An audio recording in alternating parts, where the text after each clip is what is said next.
vient chercher, je ne sais pas. Vous cherchez à comprendre, ou en tout cas, vous êtes fasciné par la machine à juger. Ouais. Moi, je cherche le procès parfait, en fait. C'est ça mon truc. Je voudrais voir le procès parfait où ils sont tous super bons. Le président, les avocats de la défense, l'avocat général, même l'accusé, l'accusé parfait. Bon, évidemment, ça n'existe pas parce que c'est trop demandé. Et souvent, il y a vraiment un maillon faible, c'est souvent l'avocat général. J'ai fait des statistiques très précises. Statistiquement, s'il n'y a qu'un nul, c'est l'avocat général. Et par contre, et pour la défense, c'est pas toujours brillant, hein, mais évidemment, c'est le plus difficile. J'aime bien la défense.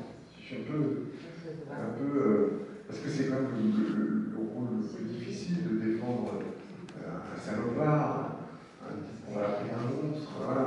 Il faut s'interposer, il faut être là, il faut se lever, il faut dire, oui, bon, parce que des fois, quand quelqu'un reconnaît, les tueurs en série, par exemple, quand ils reconnaissent qu'ils ont tué cette malheureuse femme et qu'ils ont égorgé quelqu'un, il faut quand même se lever, avoir le cran de dire, enfin, monsieur Guiljean, je n'ai pas que ça. Moi, j'aime bien ça. C'est ce que vous dites dans votre livre, à plusieurs moments, vous dites que l'accusé n'a entendu qu'une seule personne parler de lui en bien, son avocat. C'est du bon moraïque, je pense que c'est quand on a fait le livre qui s'appelait Belle Noire. Oui. C'était un super moment parce qu'il s'est un peu livré et il disait ça. Et c'est vrai. Souvent, pas toujours, enfin assez souvent, c'est des gens qui ne font pas des vies faciles, des accusés de cour d'assises. Et bon, et puis ça a été mal en pif, ils échouent là. Et c'est vrai, parfois vous avez des parcours qui sont. Alors, je ne vais pas vous plaider l'enfance malheureuse, ça se fait plus trop, mais des enfants qui étaient en foyer, qui ont été battus, qui n'ont jamais été aimés, et qui se retrouvent dans la délinquance, et puis ils n'ont pas pu engager, ils se retrouvent là. Et c'est vrai que c'est difficile. Il faut, et c'est ça que faisait super bien Dupond-Moretti, c'était d'arriver à la fin, au moment de la plaidoirie, convaincre les jurés qu'il ne fallait pas, alors, soit qu'il fallait acquitter parce qu'il n'y avait pas de preuves, etc., soit qu'il ne fallait pas mettre perpète, parce que non. Et ça, moi, je l'ai vu faire plein de fois, je l'ai vu parce que, à un moment, il a été payé sans conteste, d'assise. Et c'est fascinant. C'est fascinant, vous dites, bon, allez, c'est cul, de toute façon. Et le gars, il se lève, et c'est comme s'il remontait, il tournait de manière très dure, et il use plein de ficelles aussi, hein, il joue de son corps, il joue de sa voix, il joue de tout, et à la fin, quand il est dans un moment, ça peut marcher, et ça, oh, c'est fascinant. C'est fascinant le spectacle de l'avocat. C'est pas après, il n'y a pas que la théorie, évidemment, les avocats qui s'en sortent bien. Hein, il y a toute l'audience, les questions, comment on tord l'enquêteur. L'instruction qui se refait à l'audience intégralement. Donc ça, je trouve que c'est évidemment pour moi le plus fascinant. Mais un bon avocat général, c'est bien aussi. Quand l'avocat général propose une vraie démonstration et pas c'est vrai que quelquefois c'est choquant. Hein. Une fois j'en avais vu une qui était super bonne. Mais elle avait requis une demi-heure, elle avait demandé perpétuité avec 22 ans de sûreté. Et je trouvais ça, c'est un peu court. Hein. Enfin, ça oblige quand on demande la peine maximale contre la gueule. Tony Meillon, qui avait tué la petite Laetitia Perret, qui était jugée à Nantes. Alors lui, Tony Meillon, voilà, je le disais, lui c'est un tueur en série qui a été arrêté au premier crime. Mais lui, je suis sûr qu'il aimait ça et qu'il aurait recommencé s'il ne s'était pas fait choper tout de suite. Il était effrayant ce type-là. Et bon, il méritait de la perpétuité, mais ça prouve que l'avocat général était en plus remarquable. Elle aurait pu donner plus de mal. On a passé en revue l'accusé, l'avocat général, le président. Quelque chose à en dire du président de la Cour d'assises? C'est le personnage un peu central, le président. S'il n'y a pas un bon président. À Aix, il y en avait un qui s'appelait Fayol, le père de Denis. Bien connu. Et alors, je n'ai jamais vu Fayol. Mais alors, tout le monde a dit qu'il était extraordinaire. Alors, j'en ai vu d'autres, très bon. président du tribunal de Marseille, Laurent, moi j'ai vu présider les cours d'assises, c'est exceptionnel. Exceptionnel. Petit tout maigre, tout petit bonhomme, je sais pas comment il avait toujours des costumes trop grands. Il ressemble à rien comme ça. Il arrivait avec ses assesseurs, etc. Il n'y a jamais eu un incident. Dupond-Moretti n'a jamais fait le moindre incident avec Laurent. C'était incroyable. Il y avait une manière d'interroger les accusés, notamment, de les faire accoucher d'eux-mêmes. C'était extraordinaire. Et quand il est mauvais, c'est catastrophique. Alors, de tous les personnages qui composent votre procès en cour d'assises, tous ceux dont nous avons parlé sont des personnages habituels. L'aléa viendrait donc du jury populaire, les juges tirés au sort. Je sais que vous êtes un défenseur du jury populaire. Que pensez-vous de cette évolution actuelle? Moi, je pense qu'elle est dramatique. Je pense que on est dans les jurys vont disparaître. C'est inéluctable, enfin, sauf sur sauf. Là, on est sur les cours criminels maintenant pour toutes les affaires passives de 20 ans, pour tous les viols, etc. Et au moment où la justice est de plus en plus critiquée, où chaque jugement est mis en cause, alors surtout quand c'est des hommes politiques qui sont jugés, évidemment, regardez en ce moment ce qui se dit sur le procès Sarkozy, sur le procès Le Pen, quand on aura le jugement lundi. Donc, c'est la correctionnelle, on va pas mettre des jurés en correctionnel, c'était l'idée de Sarkozy, d'ailleurs, on voulait mettre des jurés en correctionnel. C'est un peu absurde, parce qu'il faut quand même faire un peu du droit. Mais aux assises, moi je trouve que c'est fantastique pour que les gens, d'abord. Il y a un film qui sort, c'est Les Deux le Julion, qui est sorti mercredi dernier. Oui, c'est l'histoire, bon, le film a beaucoup de défauts, mais c'est l'histoire d'un homme comme ça qui est tiré au sort pour être juré dans une affaire. Et c'est très intéressant parce que c'est une affaire qui vient en appel, et l'accusé est un pyromane qui a mis le feu à une maison, il y a eu un pompier mort suite de l'intervention, et les faits ne sont pas comptés. On sait que c'est lui, donc c'est pas un film sur est-ce qu'il est coupable ou pas. C'est un type qui est à la frontière de la folie, l'accusé, et ce garçon qui est tiré au sort, qui est un gars, quand on le voit dès le début, on se dit oulala, ça se passe à Metz, et on se dit ça va être un juré vraiment bourrin. Évidemment, les choses vont être plus compliquées que ça. Et c'est très intéressant parce que ça montre bien comment la fonction de juré vous transforme. Moi, tous les jurés à qui j'ai parlé, évidemment, ils sont tenus par leur serment. On leur demande jamais comment ça s'est passé délibéré. Mais ils vous disent tous qu'en général, c'est je voulais pas y aller. J'ai prié pour être récusé, puis finalement j'ai été tiré au sort et en fait ça a changé ma vie. Je pense que juger quelqu'un, et surtout dans la complexité, le jury, c'est ça, c'est expliquer, c'est permettre aux citoyens d'entrer dans cette complexité de l'âme humaine d'une manière unique. Et si on sort les jurés des cours d'assises, cette expérience-là, c'est sûr que tout le monde n'est pas juré dans sa vie, moi j'ai jamais été, je prie pour l'être, genre ma fille a été, vraiment ça, je l'aime énormément, alors qu'elle est avocate.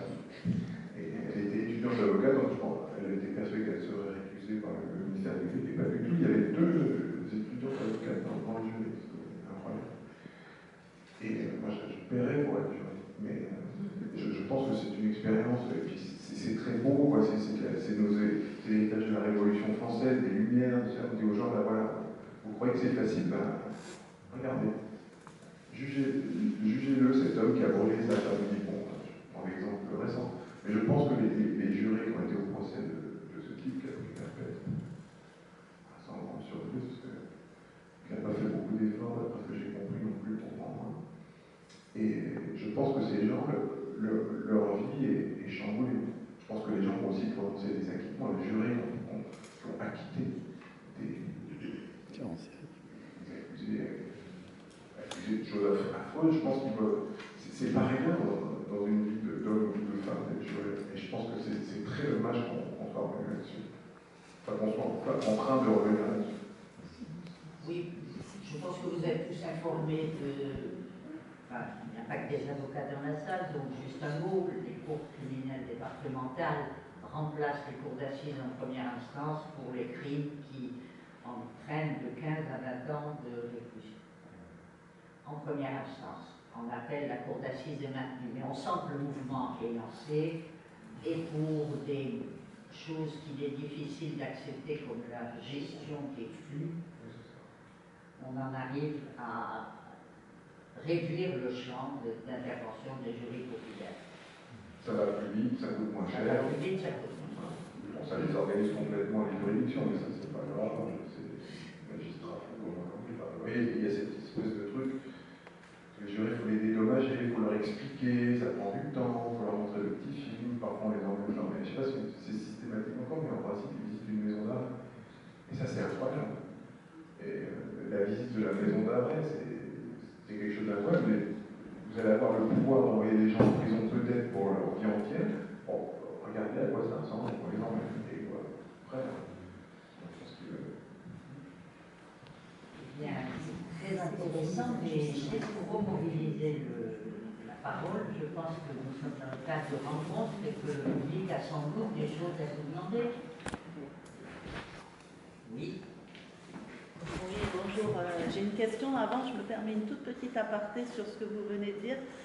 Pour avoir parlé à plusieurs reprises avec des jurés après les procès, c'est vrai que ça leur donne une image tellement différente de ce qu'est la justice que je pense qu'ils ne feront plus partie des gens qui, en lisant le journal, disent « celui-là, il faut lui couper la tête parce qu'il a tué un enfant, qu'il faut rétablir la peine de mort. » Donc ça, c'est une chose sur laquelle je suis d'accord avec vous. Ma question, c'est, on a vu il n'y a pas longtemps, ou revu il n'y a pas longtemps dans le cadre du Festival du film judiciaire, le film de Daniel Auteuil, le film, voilà, de et avec Daniel Auteuil, où il y a tout à la fin du film, un renversement, un retournement, je ne sais pas comment on peut dire, total de la vision qu'on peut avoir de l'accusé au départ. Et je voulais savoir si vous arrivez d'essayer de savoir ce qui se passe après le procès auquel vous avez assisté et que vous avez peut-être chroniqué. Parce que c'est, dans un cas comme celui-là, quelque chose qui donne une image quand même vraiment particulière et qui montre aussi que finalement, dans un procès, on n'arrive pas forcément à tout savoir. Ce que je disais tout à l'heure, c'est qu'en effet, il y a toujours une partie qui nous échappe. Et alors, j'ai jamais été confronté personnellement à une situation pareille où un de mes clients acquitté, par exemple, serait fait reprendre. Mais ça existe, hein, il y a l'affaire Rambla, par exemple, le frère de l'affaire Ramucci. Bon, moi, personnellement, ça m'est jamais arrivé. Et c'est vrai que quand le procès est terminé, je referme mon dernier cahier, là, hop, je le mets dans une chemise cartonnée, je l'archive et c'est un peu fini. Merci. Monsieur avait une question là-bas. Oui, bonjour. Dans l'espèce que vous nous avez raconté, ou à plusieurs reprises au cours de l'audience, la mise en cause semblait floue. Est-ce que, pour finir, la Cour a resté dans l'axe de dire il n'est pas tout à fait flou, ou est-ce qu'elle a tranché en disant il est complètement flou, donc on n'entre pas en votre condamnation? Non, Moitoré a été condamné, alors j'oublie les peines toujours, mais de mémoire, il a pris 30 ans. Il risquait la perpétuité, il n'a pas eu. Mais il a dû l'avoir en première instance, avec un président qui était, un président qui était un homme épouvantable, qui a régné longtemps sur la cour d'appel de Draguignan, et qui avait été saqué, parce qu'à un moment, il a passé la ligne. C'était vraiment un manipulateur, donc il avait été un peu puni, il était dans le ressort de Lyon, en périphérie de Lyon, donc c'était un bon congrès, en l'occurrence, et le président avait vraiment saboté en première instance, mais saboté de manière honteuse la déposition des psychiatres.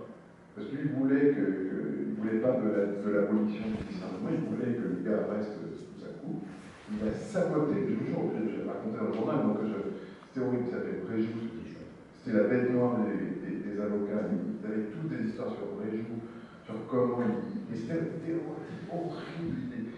Il savait notamment le gars, il repérait, des jurés, il repérait la jolie jurée qui lui plaisait. Donc c'était le numéro 24, alors il prenait le jeton 24 dans le creux de sa main, il touillait dans l'urne et pof, la sortait, et surtout, ça, pendant tout le procès, ils amusaient, ils leur chantaient des airs d'opérette, ils faisaient sauter les PV, il y avait une espèce d'emprise, parce que les jurés sont assez, en général, fascinés par le président, c'est plutôt lié, parce que c'est bref. Donc le préjugé, il avait truqué le procès, vraiment honteux. Et on appelle à Lyon, alors il a pris moins, il a pris 30 ans. Mais non, j'ai jamais vu j'ai vu pas mal d'accusés très borderline, hein. Mais j'en ai pas vu qui. C'est ce que demandaient les avocats de Poitou, c'était qu'on le déclare irresponsable et qu'on l'envoie dans un hôpital psychiatrique où il y ait des soins. Et j'ai jamais vu moins de verdict en ce sens. Vous parlez des raisons pour lesquelles les gens se précipitent d'écouter le procès. Moi, ce qui me paraît le plus intéressant, c'est la plaidoirie des avocats. Écouter une belle plaidoirie, une cause presque perdue, et voir comment l'avocat va s'en sortir. Je trouve ça très intéressant, finalement. Oui, alors ça je ne l'ai pas dit, mais c'est vrai que quand il y a des avocats un peu connus qui plaident, il y a un public particulier qui vient. Alors déjà, il y a beaucoup de jeunes avocats qui se bourrent, s'entassent dans la salle, ils viennent en robe pour entrer. Et puis il y a du public. Enfin, moi, alors j'en reviens du Dupond-Moretti, mais je pourrais vous parler d'autres que j'ai côtoyés, mais du Dupond-Moretti, c'était vraiment, quand il a été au sommet de sa gloire, une fois il plaidait, je crois que c'était à Bordeaux, et les pompiers sont intervenus, on s'est suspendu l'audience parce qu'il y avait trop de monde, raison de sécurité, il fallait absolument viser, je ne sais pas, 50 personnes. Sinon, ils interdisaient que ça continue. Donc il y a en effet encore une fascination pour l'art oratoire, cette éloquence très particulière de l'avocat qui consiste à convaincre. L'éloquence, c'est très intéressant parce que, comme je vous disais, je prends beaucoup de notes. Donc, j'essaie de noter tout. Et parfois, j'ai entendu, et j'en continue à entendre, des plaidoiries extraordinaires. Vous êtes là, waouh, trop bien, voilà, je souligne, je mets des croix, un truc. Et après, je vais faire mon papier, je prends les trucs, puis ça ne marche plus après à l'écrit. Vous voyez, ça marche sur le moment, ça parle directement au jury, mais c'est une éloquence extrêmement fugace. J'ai assisté aussi à des concours, des trucs d'éloquence. Il y a un avocat suisse qui est très connu pour son éloquence incroyable. Il s'appelle Marc Bonange. Et ce type m'horripile, parce qu'il fait beau, et on lui dit alors, maître Bonange, qui est tellement éloquent. Et lui, c'est bon, maintenant il se lève, c'est un vieux gars, les cheveux,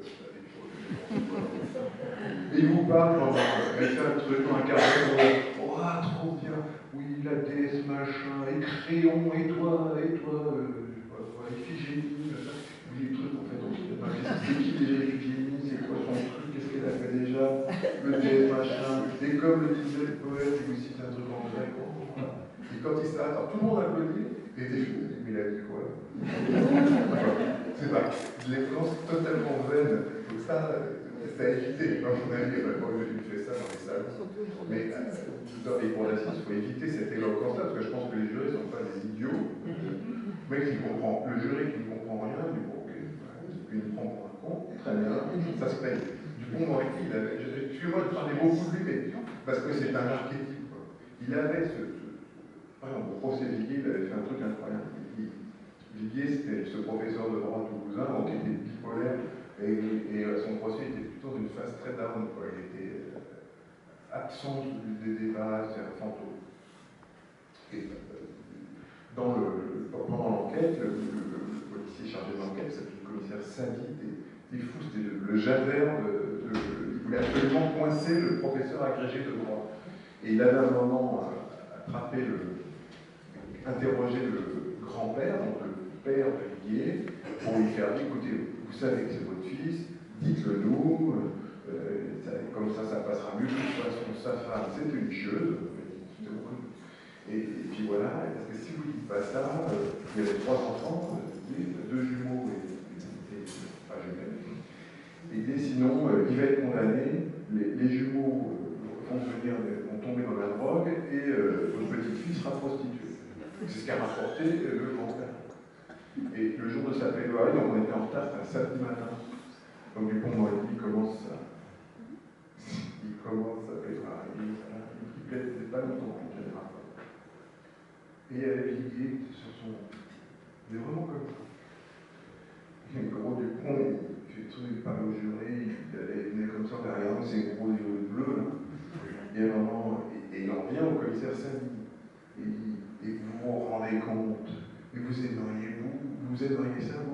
ça, si tu parles pas, tes gosses seront drogués, et ça prend de billets, etc. Et tape comme ça, et ta fille sera une pute. Ça fait tout déchirer, et c'était gagné, c'était fini. Il avait en un an, un truc, il a plié la fête. Je pense que c'est ça. Après, ils ont délibéré 7 heures, mais il a eu l'acquittement, et c'était, voilà, le truc, c'est pas de la c'est pas Victor Hugo, on est d'accord, pas Montesquieu, c'est pas le moyen Carbonel, mais ça marche, quoi, Carbonel, et donc cette éloquence utile des avocats, moi, elle me fascine. Et l'utilisation des gestes, des silences, tout ça c'est intraduisible. On ne peut pas le retranscrire. Je ne pensais pas